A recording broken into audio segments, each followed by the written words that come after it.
সামনে আমি নামাজ পড়াই বিটিআর ক্যাম্পে, কুড়িগ্রাম বিটিআর ক্যাম্পে হেডকোয়ার্টারে তারাবির নামাজ পড়াই। তা গোসলের আগ দিয়ে একটু বেড়ার জন্যে চলে এসে একটু হাঁটাহাঁটি করে আবার একটু তেলাওয়াত করব, বিশ্রাম নেব। কোর্টের সামনে আসলাম, হঠাৎ করে একটা চিল্লানি। কি চিল্লানি? বাবা গো বাজারে ওড়ানি কবিতর উড়িয়ায় আসে আমার বাড়ি রে। মা টান মানুষকে মুহূর্তের মধ্যে ঘিরে ধরল। কারণ কি?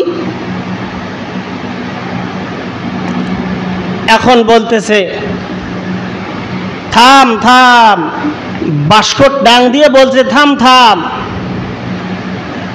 খবরদার মারামারি করবি না, বেয়াদবি করবি না, কাউকে কামড়া কামড়ি করবি না। ভাইজান দেখেন, একটু অপেক্ষা করেন, আপনাদের সামনে আমি যে সাপটি দেখাবো এই সাপকে আমি বন্দি করেছি খাগড়াছড়িতে। সর্বনাশ, খাগড়াছড়িতে বন্দি করছে, এটা তো দেখাই লাগবে। আমিও দাঁড়াইলাম, যা হয় হোক আমিও দেখিয়ে যাব। একটু পরে কয়েক ভদ্রলোক পেশাব করার জন্য বসেছে। এই ব্যাটা খপ করে তার বেকায়দার জায়গার মধ্যে কামড় দিয়েছে। মারাত্মক কথা। আমি সেখানে বন্দি করেছি, আমি নিয়ে আসি আপনাদের সামনে, আমি দেখাবো। ভক্ক চক্কর মারল, মানুষ ঘিরে ধরল। একটু পরেই দেখা গেল ব্যাটা তাবিজ বিক্রি করা শুরু করলো। কি বেচা? তাবিজ। আমি বুঝলাম হায় রে, এতক্ষণে এত ভক্ক চক্কর মারলো, আর মারার পরে উদ্দেশ্য কি বলেন তো? সাপ দেখা। কি উদ্দেশ্য? তাবিজ বেচা। আসল উদ্দেশ্য তাবিজ বেচা।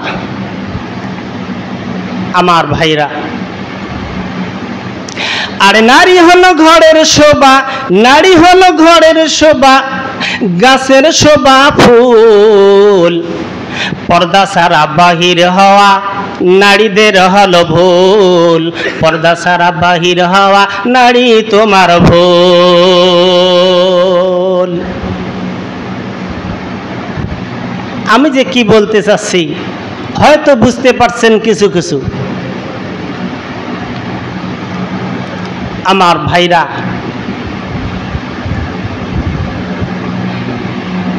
আর একটা কথা বলি, ছোটবেলায়, বেশি ছোট না,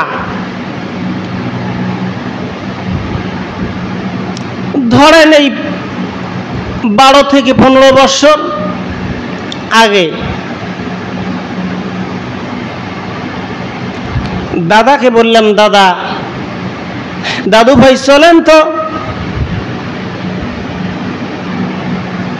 বাজারে যাই, একটু মাছ শাক কিনে একটু গরম খবর শুনে চলে আসবো।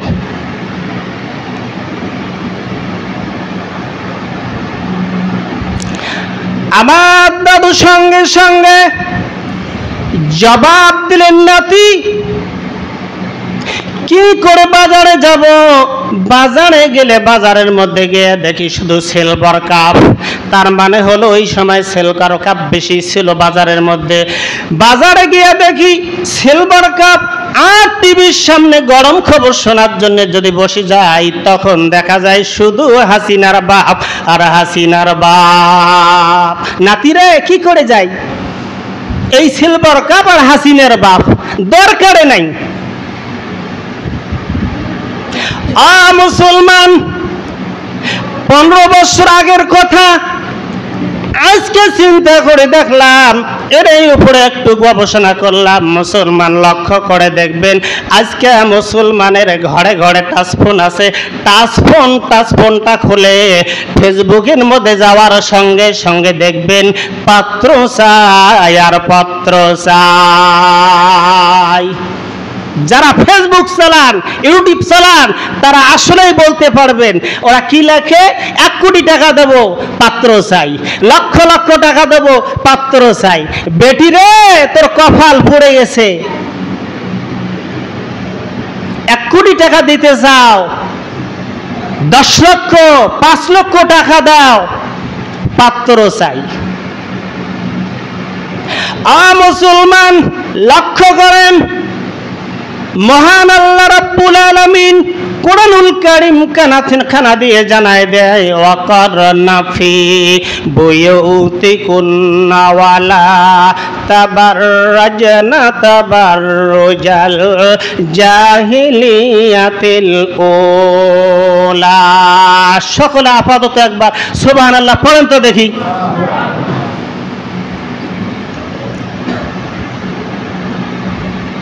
আল্লাহ রাব্বুল আলামিন অর্ডার করলেন, আল্লাহ আইন জারি করলেন, মহান আল্লাহ জানাই দিলেন, মহিলার তোমরা ঘরে অবস্থান করো, তোমরা ঘরে থাকো, তোমরা ঘরে থাকো। আল্লাহ রাব্বুল আলামিন মহিলাদেরকে দায়িত্ব দিলেন পেটে সন্তান ধারণ করা, বাচ্চা প্রসব করা, দুগ্ধ পান করা। মুসলমান স্বামীর মালকে হেফাজত করা। আল্লাহ নবী ঘোষণা করলেন, কোন বান্দি যদি কোনো মহিলা যদি ফরজার ওয়াজিব ঠিক রেখে যদি স্বামীকে সন্তুষ্ট করতে পারে, বিশ্ব নবীর ঘোষণা হলো 8টি জান্নাতের দরজা ওই বান্দির জন্য খোলা। যে দরজা ইচ্ছে সেই দরজা দিয়ে জান্নাতে প্রবেশ করতে পারবে। জোরে কোন সুবহানাল্লাহ। আর নারী হলো ঘরের শোভা, নারী হলো ঘরের শোভা, গাছের শোভা ফুল। পর্দা ছাড়া বাহির হওয়া নারীদের হলো ভুল, পর্দা ছাড়া বাহির হওয়া নারী তোমার ভুল। বেটি কি হলো? ফেসবুকে পাত্র চায়। আল্লাহ রাব্বুল আলামিন ঘোষণা করলেন, আমি কোরআনুল কারীম খানা নাজিল করলাম। আমার কোরআনের কাছে যেই মানুষগুলো আশ্রয় নেবে, যারা আত্মসমর্পণ করবে, কোরআনের কাছে আসবে, নিঃসন্দেহ মহিলারা তোমরা কোরআনের কাছে আসো, কোরআনের আইন মেনে নাও। আমি মহান আল্লাহ রাব্বুল আলামিন তোমাদের পাত্রের ব্যবস্থার দায়িত্ব আমি আল্লাহ নিজেই গ্রহণ করব। বলেন সুবহানাল্লাহ। ফেসবুকে চায় পাত্র। নাম্বার 2, আর একটা জিনিস চিন্তা করলাম, গবেষণা করে দেখলাম আসলে এরা পাত্র চায় না। মুসলমান একটু আগে বললাম, ফকিরে হলো ভিক্ষা করার জন্য, মানুষের বাড়ির মধ্যে বালা দূর করার জন্য যায় না, আসলে উদ্দেশ্য হলো ভিক্ষা করা। আর একটা কথা হলো, সাপুরিয়া শুধু সাপ দেখায় না, তাদের উদ্দেশ্য হলো তাবিজ বিক্রি করা। ঠিক তেমনি ভাবে এই বেটি পাত্র চায় না, এটা হলো ধোঁকাবাজ। বাংলাদেশের যুবক শুধু তাই নয়, সারা পৃথিবীর জমিনের যুবকদেরকে ধোঁকা দেয়, তাদেরকে বলে লাখ ভেলকি লাখ। বাংলার জমিনের, সারা পৃথিবীর জমিনের যুবক ছেলেবেলেদের চোখের মধ্যে লাখ। এরা ভেলকি লাগাচ্ছে, এরা ধ্বংস করতেছে এই যুবকদেরকে। কিসের ফেসবুক?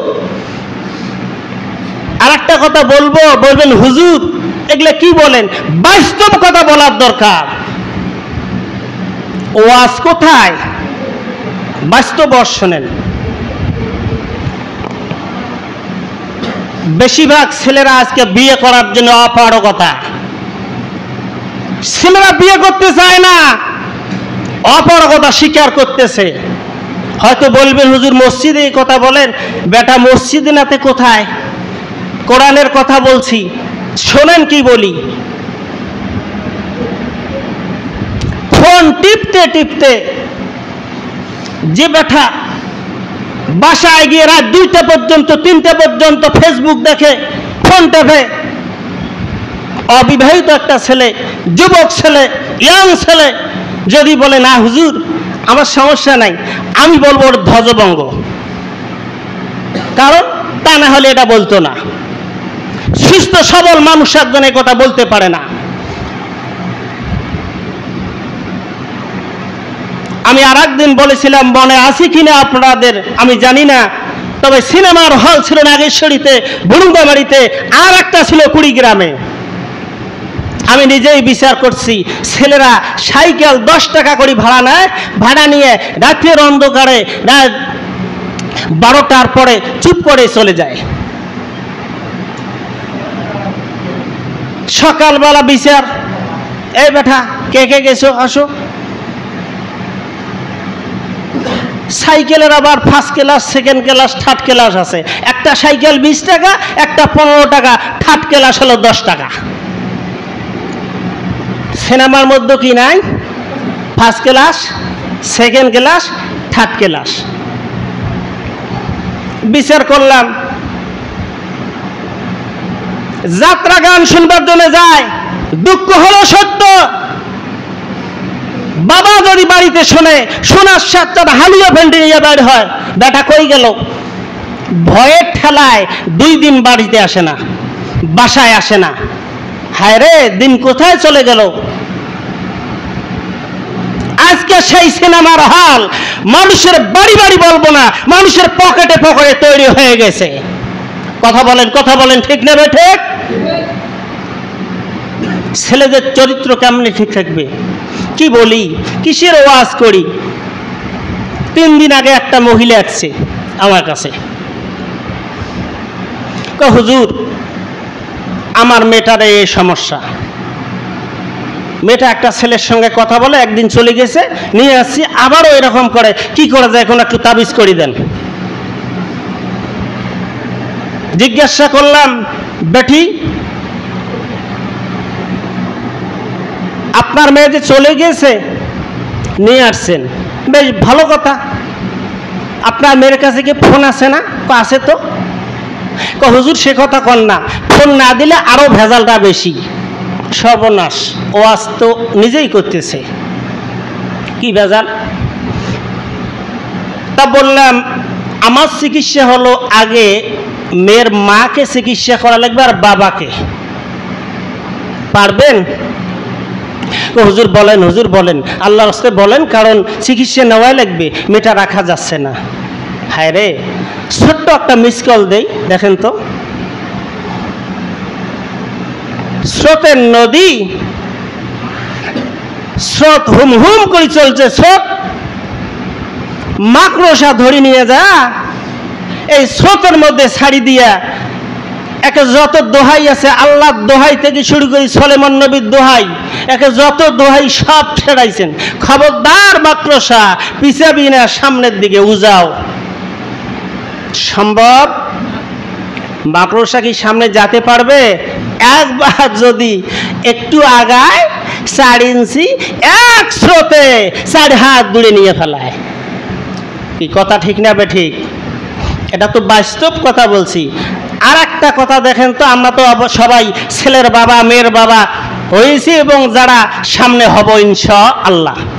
তা লক্ষ্য করে দেখেন তো, মোমবাতির মধ্যে আগুন লাগায় ঝাঁটা নিয়ে যদি বসে থাকেন, খবরদার মোমবাতি, মাম তুমি গলবা না, গলা যাবে না। মোমবাতির আদত হলো আগুন পাইলে কি হয়? গলে যায়। এ মিয়া, সন্তানদের আদত হলো, মেয়ে ছেলেদের আদত হলো এরকম মোমবাতির মতো, স্পর্শ পেলেই গলে যায়। এটা সংরক্ষণের দায়িত্ব হলো আমাদের, যারা গার্জিয়ান, সচেতন গার্জিয়ান। কিসের ওয়াজ? আমরা আজকে গলা ফাটা বক্তব্য দিছি, কাজ হচ্ছে না। কাজ কেন হয় না শুনবেন একটু, দেখেন তো ঠিক না ঠিক? 17 বছর বয়স রাসূলের যখন ছিল, রাসূলুল্লাহ সাল্লাল্লাহু আলাইহি সাল্লামের 17 বছর বয়স। কত বললাম? 17।